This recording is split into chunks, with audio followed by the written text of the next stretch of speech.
Hello everyone, welcome to our YouTube channel. So in this video I'm gonna tell you how to add start date on Asana. So you can see we have opened this project. Now we will add a random task here.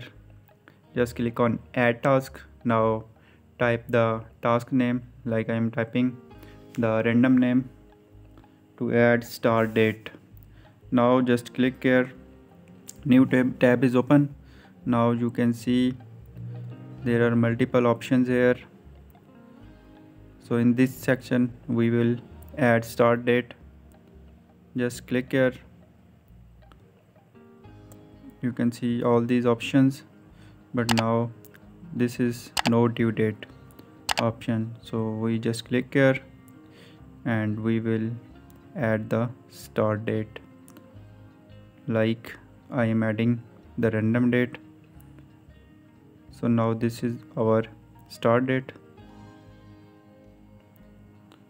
You can also set according to your need.